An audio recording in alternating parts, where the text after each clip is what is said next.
வாகனவியல் தமிழ். வணக்கம் ஃப்ரெண்ட்ஸ், நான் கோபிநாத். இது வாகனவியல் தமிழ் மெக்கானிக்கல் யூடியூப் சேனல். இந்த வீடியோவில் நம்ம என்ன பார்க்க போகிறோம்னா, நம்ம நேற்றுக்கு ஒரு வீடியோ போட்டிருந்தோம். அதாவது நம்ம பைக்கில் வரக்கூடிய இக்னிஷன் காயில் அந்த CDI செக் பண்ணுற மாதிரி ஒரு சின்ன மிஷின் ஒன்று போட்டிருந்தோம். அந்த CDI டெஸ்டரில் நம்ம ஏற்கனவே சொல்லியிருந்தோம், AC CDI மட்டும் தான் செக் பண்ண முடியும். அதுக்கு அடாப்டர் தான் கொடுத்துருக்காங்க. DC CDI நம்ம செக் பண்ண முடியாது, அது நம்ம அடாப்டர் ஆல்ட்ரு பண்ணி தான் செக் பண்ணணும்னு சொல்லியிருந்தேன். அந்த மாதிரி இப்போ நம்ம ஒரு அடாப்டர் எப்படி ஆல்ட்ரு பண்ணி DC CDI வண்டி எப்படி செக் பண்ண சொல்லி தான் பார்க்க போகிறோம். அதாவது ஒரு பல்சரோடைய CDI காயில் கழட்டி நம்ம செக் பண்ண போகிறோம். எப்படி செக் பண்ணுறது பார்க்கலாம். அவங்க வீடியோ போகலாம். இப்போ இதுதான் பார்த்தீங்கன்னா நமக்கு CDI and HD coil test இருக்குது. இதில் நம்ம HD காயிலும் செக் பண்ணலாம், CDIயும் செக் பண்ணலாம். நம்ம ஏற்கனவே இதை பற்றி தெளிவாக நேற்று ஒரு வீடியோ போட்டிருக்கோம். இருந்தாலும் ஃபஸ்ட் டைம் பார்க்குறவங்களுக்காக HD காயில் எப்படி செக் பண்ண சொல்லிட்டு பார்க்கலாம். இப்போ பார்த்தீங்கன்னா இது வந்து ஒரு Yamaha R15 SD காயில். இதில் வந்து பாசிட்டிவ் நெகட்டிவ் 2 பின் இருக்கும். இதில் பாசிட்டிவ் பார்த்தீங்கன்னா பெரிய பின்னாக இருக்கும், நெகட்டிவ் வந்து சின்ன பின்னாக இருக்கும். அதை வச்சு நம்ம வந்து பாசிட்டிவ் நெகட்டிவ் வந்து கண்டுபிடிச்சிடலாம். இப்போ இந்த காயில் வந்து நல்லா இருக்கா போயிடுச்சான்னு சொல்லிட்டு எப்படி கண்டுபிடிக்கலாம்னா, ஃபஸ்ட்டு இந்த டெஸ்டருடைய சுவிட்ச் ஆன் பண்ணிடணும். சுவிட்ச் ஆன் பண்ணிட்டு இதில் வந்து பார்த்திங்கன்னா பவர் காயில் டெஸ்டர்னு இருக்குது பார்த்தீங்களா, இதுக்கு நேராக இருக்கிற இந்த சுவிட்சுக்கு நேராக இருக்கிற இந்த ஒயர் தான் வந்து SD காயில் செக் பண்ணுற ஒயர். இதில் ரெட் கலர் வந்து பாசிட்டிவ் என்ன பண்ணணும், பாசிட்டிவோட ஜாயின் பண்ணிடணும். நெகட்டிவோட ஜாயின் பண்ணிடலாம். இந்த பவர் காயிலோட அந்த HD ஹை டென்ஷன் ஒயர் என்ன பண்ணோன்னா, இந்த சைடில் இருக்கிற இந்த ஓஸ்குள்ளரை இன்செர்ட் பண்ணிடலாம். இன்செர்ட் பண்ணிட்டு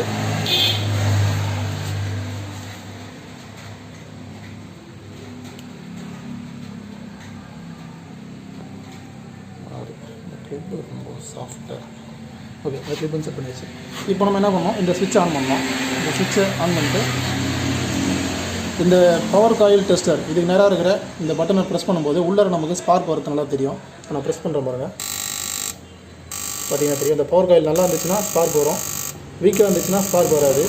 சுத்தமாக இந்த பவர் காயில் போயிடுச்சுன்னா ஸ்பார்க்கே வராது. வீக்காக இருந்துச்சுன்னா ஸ்பார்க் வந்து விட்டு வரும், அதோட பவர் வந்து லோவாக இருக்கும். இப்போ இந்த பவர் காயில் வந்து நல்லா இருக்குது, அதனால் ஸ்பார்க் நல்லா ஹெவியாகவும் இருக்குது, நல்லா கண்டினியூஸாக வருது. இதுதான் வந்து பவர் காயில் டெஸ்ட் பண்ணுற மெத்தடு. அடுத்து நம்ம CDI செக் பண்ணுறது அப்படின்னு சொல்லிட்டு பார்த்தோன்னா, நம்ம AC CDI செக் பண்ணுறதுக்கு நிறைய அடாப்டர் கொடுத்துருக்காங்க அவங்க. அதே மாடலில் பார்த்தீங்கன்னா இது வந்து பல்சரோட பஜாஜோடைய அடாப்டர் இருக்குது. இதில் அவங்க கொடுத்த அடாப்டர் வந்து பார்த்திங்கன்னா AC CDI தான் செக் பண்ணோம், DC CDI செக் பண்ணாது. இது வந்து DC CDI இது பார்ட் நம்பர் பார்த்தீங்கன்னா DJ111097 பல்சரோடது. இந்த CDI எப்படி செக் பண்ணணும்னு சொல்லி பார்ப்போம். இதில் வந்து பார்த்திங்கன்னா மொத்தம் வந்து 6 பின் வரும், 2 ஜாக் வரும். இதில் வந்து இது ரெண்டுமே வந்து பார்த்திங்கன்னா லெஃப்ட்டு ரைட்டு ஸ்பார்க் ப்ளக்குக்கு போகக்கூடிய அவுட்புட்டு. இது 4 பின்னில் மேலே இருக்கிற பின்னு நெகட்டிவ், கீழே இருக்கிறது பாசிட்டிவ் DC சப்ளை, லெஃப்ட் சைடில் இருக்கிறது பல்ஸ் காயில் மேலே இருக்குது, கீழே இருக்கிற பின்னு தேவையில்லை நமக்கு. இப்போ இதை நம்ம எப்படி செக் பண்ணோன்னு பார்த்தீங்கன்னா, இப்போ நம்ம என்ன பண்ணோம், இந்த மாதிரி ஒரு ஒயர் எடுத்து இதில் வந்து 4 ஒயர் நான் ஜாயின் பண்ணி வச்சுருக்கேன். இதில் வந்து பார்த்திங்கன்னா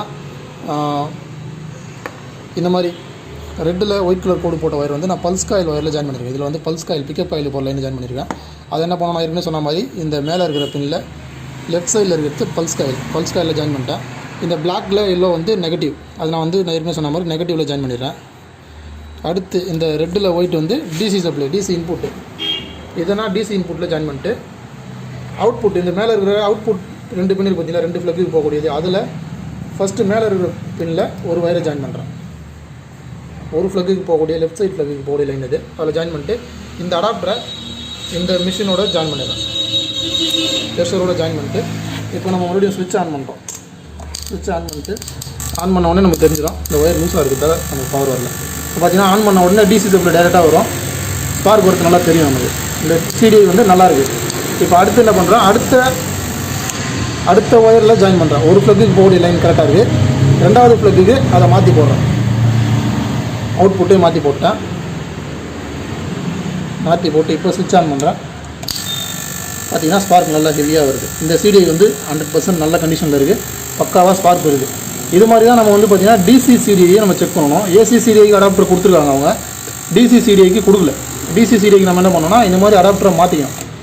இதில் நம்ம எந்தெந்த லைன் வருதுன்னு நம்ம செக் பண்ணி காட்டுறோம் பாருங்கள். இந்த 3 லைன் நான் பிரித்து காட்டுறேன். ஒரு லைன் டெஸ்ட் வச்சு நான் செக் பண்ணி காட்டுறேன் உங்களுக்கு.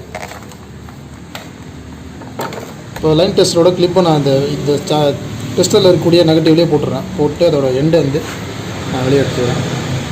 இந்த 3 ஒயர் தான் நான் சொன்ன மாதிரி, இது வந்து DC இன்புட்டு, இது பிக்கப் காயில், இது நெகட்டிவ். இப்போ நான் ஸ்விட்ச் ஆன் பண்ண உடனே பார்த்தீங்கன்னா இதில் ரெட் லைட் தெரியும், DC இன்புட் வந்துடுச்சுல. DC இன்புட்டு நம்ம சாவி ஆன் பண்ணால் எப்படி நம்ம CDIக்கு DC வருதோ அது மாதிரி இந்த CDIக்கு DC வந்துடுச்சு. இது வந்து பார்த்திங்கன்னா pickup coil, multi colour light எரியும், விட்டு வருது பார்த்திங்கன்னா பல்ஸ் மாதிரி இது வந்து பிக்கப் காயில் என்ன மாதிரி சிக்னல் அனுப்பும் அதே மாதிரி சிக்னலாக இந்த ஒயரில் வரும். இது வந்து பார்த்திங்கன்னா நெகட்டிவ் செக் பண்ணுறது நம்ம இதில் வச்சு தெரியாது. நம்ம பின்னை வந்து பாசிட்டிவில் மாற்றிட்டு அதுக்கப்புறம் நெகட்டிவில் வச்சு தான் ப்ளூ லைட் எரியும். பாசிட்டிவில் மாற்றிட்டு இந்த ஒயரில் டெஸ்டர் வச்சா ப்ளூ லைட் எரியும். இது நெகட்டிவ். இப்போ நம்ம ஒரு சிடிஐ வேலை செய்யறதுக்கு நமக்கு தேவையானது என்னென்னா டிசி சிடிஐ வேலை செய்யறதுக்கு ஒரு பாசிட்டிவ் தேவை, பாசிட்டிவ் நம்ம கொடுத்துருவோம். அதாவது டிசி சப்ளை தேவை, டிசி சப்ளை கொடுத்துட்டோம். அடுத்து ஒரு நெகட்டிவ் தேவை, நெகட்டிவ் கொடுத்துட்டோம். ஒரு பிக்கப் காயில் லைன் தேவை, பல்ஸ் காயில் லைன் தேவை, அதையும் கொடுத்துட்டோம்.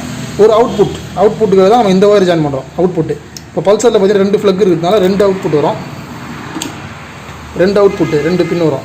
ஒரு ஃப்ளக்குக்கு லெஃப்ட் சைடு ஒன்றுக்கு, ரைட் சைடு ஒன்றுக்கு. இப்போ இந்த மாதிரி நம்ம சின்ன ஒயரை நம்ம ஜாயின் பண்ணி நம்ம வந்து இதே மிஷின்லேயே ஏசி சிடியும் செக் பண்ணலாம், டிசி சிடியும் செக் பண்ணலாம். அதுக்காக தான் அந்த வீடியோ. ஓகே ஃப்ரெண்ட்ஸ், இப்போ இதே மாதிரி இப்போ நம்ம பஜாஜ் வண்டியோட பார்த்துட்டோம். இதே மாதிரி இன்னும் பார்த்தீங்கன்னா ஸ்ப்ளெண்டர் ப்ரோ இருக்குது, பேஷன் ப்ரோ இருக்குது, ஹோண்டா ஷைன், யூனிகான், இந்த மாதிரி நிறைய வண்டிங்க இருக்குது. அதோட சிடியெல்லாம் எந்த மாதிரி கனெக்ஷன் கொடுக்கணும்னு சொல்லிட்டு நான் உங்களுக்கு தனித்தனியாக வீடியோ எடுத்து போடுறேன்.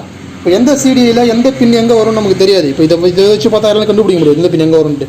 அப்போ நம்ம என்ன பண்ணோம், சிடிஐ கழட்டும் போதே வண்டியிலே பார்த்துக்கலாம். அந்த கலர் கோடை வச்சு அந்த வண்டியோட ஒயரிங் சாக்கெட்டில் எந்த பின் எது பல்ஸ் காயில், எது நியூட்ரல், எது டிசியில் என்ன அதை வச்சு கண்டுபிடிச்சிட்டு அதுக்கப்புறம் நம்ம அதுக்கேற்ற மாதிரி இந்த பின்னை மாற்றி கொடுத்தோன்னா நம்ம ஈஸியாக வந்து டிசி சிடியும் செக் பண்ணலாம், ஏசி சிடியும் செக் பண்ணலாம்.